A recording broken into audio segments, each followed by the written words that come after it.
اسرائیل ان کے قیدی بہت سارے وہ رہا کرے گا۔ انٹرنیٹ وہاں پہ بند ہے تو ایک بڑی عجیب بات دیکھنے میں آئی، اور وہ بات یہ تھی کہ صحافی گلیوں میں نکل پڑے اور انہوں نے زور زور سے لوگوں کو جنگ بندی کے بارے میں بتایا، جس کے بعد غزہ میں جو ہے وہ ایک جشن کا سماں تھا۔ لوگوں نے خوشی کا اظہار کیا کہ اس جہنم سے ان کی جان چھوٹے گی۔ 2 سال میں اب یہاں پہ یہ اندازہ کریں، ریکارڈ ہوا ہے کہ 2 سال میں صرف 18,000 بچے جو ہے وہ شہید کر دیے گئے ہیں۔ ایک اسرائیلی فوجی نے کہا تھا کہ ہم ایک ایسے ملک کے طور پر مشہور ہو گئے ہیں جو شوقیہ بچوں کو مارتے ہیں۔ 20,000 بچے، اس کو نسل کشی کہتے ہیں کہ سارے فلسطینی ان کا مستقبل تاریک ہو جائے۔ اب یہ تو وہ بچے ہیں جو شہید ہوئے ہیں، لیکن جو بچے معذور ہوئے ہیں عمر بھر کے لیے، ان کی تعداد ان سے بھی جو ہے وہ زیادہ ہے، اور یہ خبر دی ہے اسکائی نیوز نے۔ 2023 سے 2025 کے درمیان 30 سے 40 لاکھ پاکستانی وہ ملک چھوڑ گئے ہیں۔ ہمارے آرمی چیف صاحب کہتے ہیں کہ یہ برین گین ہے۔ کل بھی میں نے ذکر کیا تھا کہ زیادہ تر ڈاکٹرز جو ہے وہ پاکستان چھوڑ رہے ہیں، تو یہ کون سا برین گین ہے، اس کی سمجھ ہمیں تو نہیں آتی۔ آرمی چیف صاحب کو اس کی سمجھ آتی ہے، کیونکہ ریال آتے ہیں، ڈالرز آتے ہیں، یورو آتے ہیں، پاؤنڈز آتے ہیں۔ ہاں، ان کے پیچھے گھر میں کیا سچویشن ہوتی ہے اس سے کسی کو کوئی غرض نہیں ہے۔ 30 سے 40 لاکھ بندے جو ہے وہ پاکستان جو ہے وہ چھوڑ گئے ہیں۔ سرور باری صاحب کہتے ہیں کہ کامن ویلتھ رپورٹ نے جو ہے وہ ساری بات عیاں کر دی ہے کہ 8 فروری 2024 کا جو الیکشن تھا وہ مکمل طور پہ رگڈ تھا، وہ مکمل طور پہ دھاندلی زدہ تھا۔ سرور باری صاحب بتانے کی کیا ضرورت ہے، ہر پاکستانی جانتا ہے کہ 8 فروری 2024 کو کیا ہوا۔ لوگوں نے کدو، آلو، سٹیپلر، کمپیوٹر بڑی مشکل سے ڈھونڈ کے موریں لگائیں، اور پھر رات کو جو کچھ کیا، جو کچھ سکندر سلطان راجہ نے کیا، جو کچھ لیفٹیننٹ جنرل ندیم انجم نے کیا، جو ملٹری اسٹیبلشمنٹ نے کیا، جو قاضی فائز عیسیٰ نے کیا، وہ پوری دنیا جانتی ہے۔ یہ قبضہ گروپ ہے، یہ غاصب ہیں، یہ حرام کی تنخواہیں لے رہے ہیں، یہ حرام کے الاؤنس لے رہے ہیں، اور حرام کا جو ہے نا یہ خزانہ استعمال کر رہے ہیں، حالانکہ قوم نے جو ہے وہ ان کو مینڈیٹ نہیں دیا۔ دوسری جو اگلی خبر آپ سن چکے ہوں گے، جنگل میں جو ہے وہ آگ کی طرح پھیلی، وہ یہ کہ عمران خان نے علی امین گنڈاپور کو جو ہے وہ عہدے سے برطرف کر دیا ہے۔ برطرف کہیں، جو انہیں کہا ہے کہ عہدہ چھوڑ دیں، اور انہوں نے عہدہ چھوڑ دیا ہے، یعنی وہ جو ہے ان کی جگہ سہیل آفریدی کو نامزد کیا گیا ہے وزیر اعلیٰ کے طور پہ۔ لیکن یہ خبر جو ہے وہ جس طرح جنگل میں آگ پھیلتی ہے اس طرح جو ہے یہ خبر جو ہے وہ پھیلی ہے، حالانکہ حتیٰ کہ کل رانا ثناءاللہ جو ہے وہ مجبور ہو گئے ہیں میر بخاری کو کہنے پہ، کیونکہ میر بخاری نے جو نون لیگ اور پیپلز پارٹی کی جو نورہ کشتی جاری ہے اس پہ سوال کیا، تو رانا ثناءاللہ بڑے خوش ہوئے، اور انہوں نے کہا کہ شکر ہے آپ لوگ عمران خان سے باہر آئے، آپ لوگ اڈیالہ سے باہر آئے، اور آپ نے کوئی اور سوال پوچھا ہے۔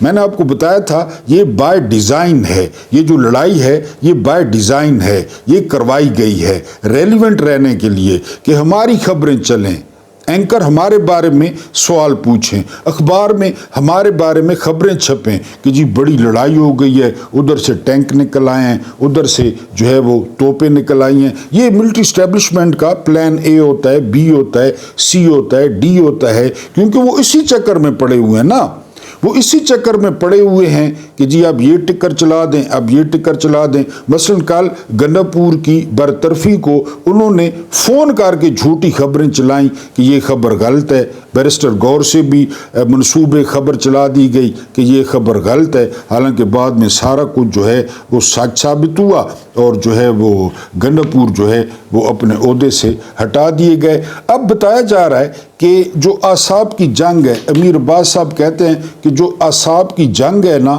وہ عمران خان وہ جیت گئے ہیں، کیونکہ عمران خان نے جو فیلڈنگ سیٹ کی ہے جب یہ کپتان تھے تو یہ تقریباً ہر دوسری بال کے بعد فیلڈنگ چینج کرتے تھے. اب یوٹیوب دیکھ لیں. اب جو اپوزیشن لیڈر ہیں قومی اسمبلی میں وہ آ گئے ہیں محمود خان اچکزئی.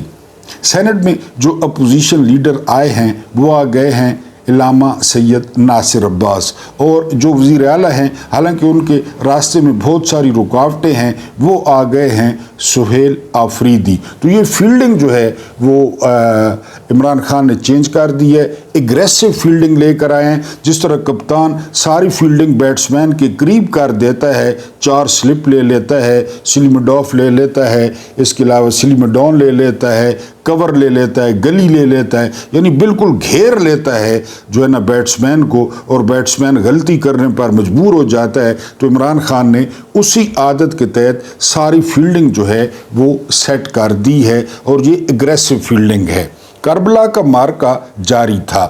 ایک جو ہاشمی تھا وہ شہید ہو رہا تھا. تو عباس علمدار علیہ السلام وہ بار بار مولا حسین سے اجازت مانگتے تھے. تو مولا حسین کہتے تھے کہ عباس تم لشکر کے علمدار ہو, تم نے ابھی نہیں جانا. بہرحال کرتے کرتے سارے ہاشمی شہید ہو گئے. عباس نے اجازت مانگی تو مولا نے فرمایا عباس تم علمدار ہو.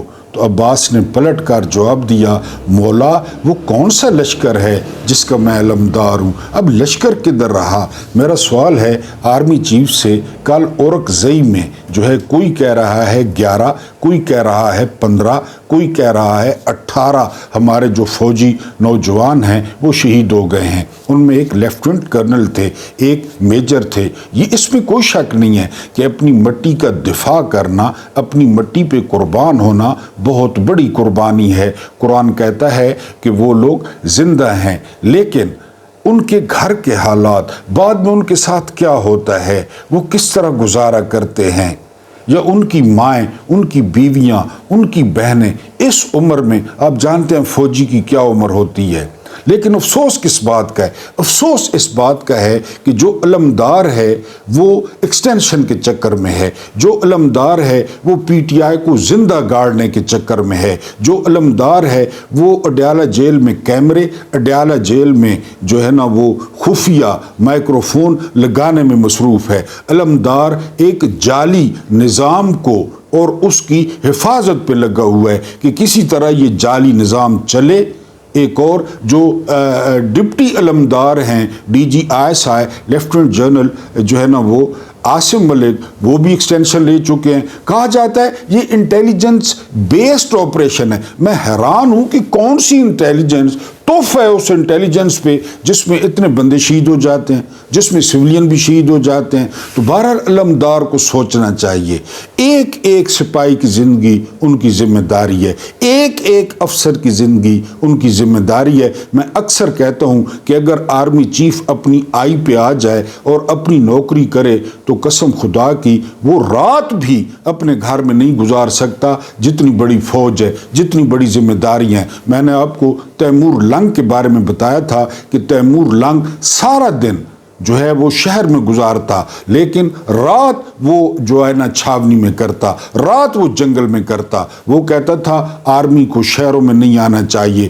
فوجیوں کو شہروں میں نہیں آنا چاہیے, انہیں لت لگ جاتی ہے, انہیں لتیں لگ جاتی ہیں مختلف قسم کی. تو یہ کس قسم کے علمدار ہیں, ان کے کندھوں پر کون سا علم ہے کہ یہ ہو رہا ہے فوجی جوانوں کے ساتھ. اور اورکزئی میں عمران خان نے کالے ڈیال میں کہا ہے کہ میرا دل چھلنی ہو گیا ہے, اتنے خوبصورت اور 6 فٹے وہ شہید ہو گئے ہیں. تو علمدار صاحب سے گزارش ہے کہ اپنا کام کریں, اپنے بچوں کی حفاظت کریں, اپنے بچوں کی فکر کریں. مائیں اس لیے نہیں بھیجتی کہ ان کے جو ہے نا وہ بچے اس طرح جو ہے وہ آگ کا ایندھن بنے, امریکہ کو دکھایا جائے, اسرائیل کو دکھایا جائے کہ وہ اس طرح ان کے بچے جو ہے وہ ایندھن بن رہے ہیں. آپ ان کے سیاستدانوں کے حوالے کریں اور آپ ان جوانوں کی فکر کریں, ان افسروں کی فکر کریں جو آپ کی کمانڈ کے نیچے ہیں. ویسے بھی ڈیٹا بتاتا ہے کہ آپ کے دور میں سب سے زیادہ فوجی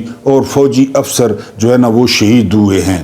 تو علمدار صاحب یہ سوچنے کا جو ہے وہ مقام ہے۔ پنڈی بوائز کو وہ پیغام تو چلا گیا ہے کہ عمران خان کے جو اعصاب ہیں وہ ان سے زبردست ہیں، ان سے زیادہ مضبوط ہیں۔ ایک ایسا لڑکا جو حیات آباد میں کرائے کے مکان میں رہتا ہے، جو گریجویٹ ہے، جس کے پاس الیکشن لڑنے کے لیے پیسے نہیں تھے، آئی ایس ایف کے لڑکوں نے پیسے جمع کیے، سہیل آفریدی کو جو ہے نا الیکشن جتوایا، اور اب سہیل آفریدی کو جو ہے وہ وزیر اعلیٰ کے لیے نامزد کر دیا گیا۔ اگر عمران خان کو کام کرنے دیا جاتا، ورنہ آپ دیکھتے ہیں کہ پیپلز پارٹی کے پوتڑے دھونے والے وزیر اعلیٰ ہیں۔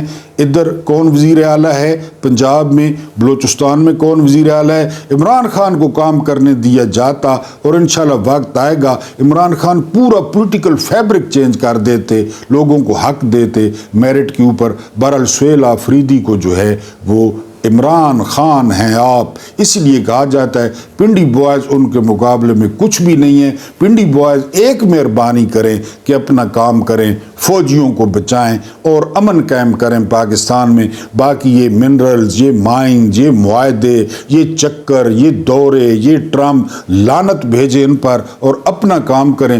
دنیا کے کسی ملک میں، اپنے ملک میں اتنے فوجی سنا ہے کبھی کہ وہاں پہ جو ہے نا وہ شہید ہو گئے ہیں؟ انڈیا کتنا بڑا ملک ہے، امریکہ کتنا بڑا ملک ہے، اور یہاں پہ اب یہ جو ڈیڈ باڈی جائیں گی، یہ جو تابوت جائیں گے، کل تصویر جاری کر دی گئی، ان کے تابوتوں پہ افسر کھڑے ہیں۔ کیا کریں ان تصویروں کا؟ آپ ان کے گھر جا کر پوچھیں نا، ان کے بچوں سے جا کر پوچھیں کہ ان کی دلی کیفیت کیا ہوگی۔ بہرحال سوال یہ ہے کہ آپ کس لشکر کے علمدار ہیں؟ اور آخری خبر، گنڈا پور کو شاباش دینی تھی۔ گنڈا پور کی ساری غلطیاں اپنی جگہ، گنڈا پور کی ساری چولیں اپنی جگہ، لیکن گنڈا پور نے آخر میں گریس کا مظاہرہ کیا ہے۔ گنڈا پور نے استعفیٰ دے دیا ہے، استعفیٰ گورنر تک پہنچ گیا ہے، اور گنڈا پور نے آج میٹنگ رکھی ہے اور انہوں نے واضح طور پہ کہا ہے کہ وہ عمران خان کی امانت تھی، انہوں نے واپس کر دیا۔ زبردست، شاباش۔ اب پارٹی کے ساتھ قائم رہیں، جڑے رہیں، پیوستہ رہے شجر سے، امید بہار رکھ، پھر وقت آئے گا آپ عمران کے لیے کوشش کریں۔ لیکن یہ بتا دوں پی ٹی آئی والوں کو کہ رات سے ابلیس بہت زیادہ جو ہے وہ متحرک ہو گیا ہے۔ 3 ابلیس کے چیلے رات کو نواب شاہ میں ملنے گئے ہیں۔ بڑے ابلیس سے، زرداری سے ملنے والا محسن نقوی تھا، ملنے والا اسحاق ڈار لانتی تھا، ملنے والا حوالدار سپیکر تھا۔ یہ نواب شاہ گئے، ادھر سے اب بوریاں آئیں گی۔ شرجیل میمن نامی دلال وہ بوریاں تقسیم کرے گا۔ ابھی سہیل آفریدی کے امتحان اور بھی ہیں، اور ابلیس بہت زیادہ مصروف ہو چکا ہے اور بہت زیادہ وہ تگ و دو کرے گا، اور علمدار جو ہے وہ ان کے پیچھے ہوگا۔ علمدار اورکزئی پہ توجہ نہیں دے گا، علمدار خیبر میں توجہ نہیں دے گا۔ ہاں یہ بات بتا دوں کہ یہ پہلا وزیر اعلیٰ ہوگا جس کی عمر 36 سال ہے اور جس کا جو ہے نا وہ تعلق وہ قبائلی علاقہ جات سے ہے۔ اللہ پاک آپ کو آسانیاں عطا فرمائے، آسانیاں بانٹنے کی توفیق عطا فرمائے۔ میرا رب کریم آپ کے اور میرے مرحومین کی مغفرت فرمائے، ان کے ساتھ عدل کا نہیں رحم کا اور احسان کا معاملہ فرمائے۔ مجھے برداشت کرنے کا بہت بہت شکریہ۔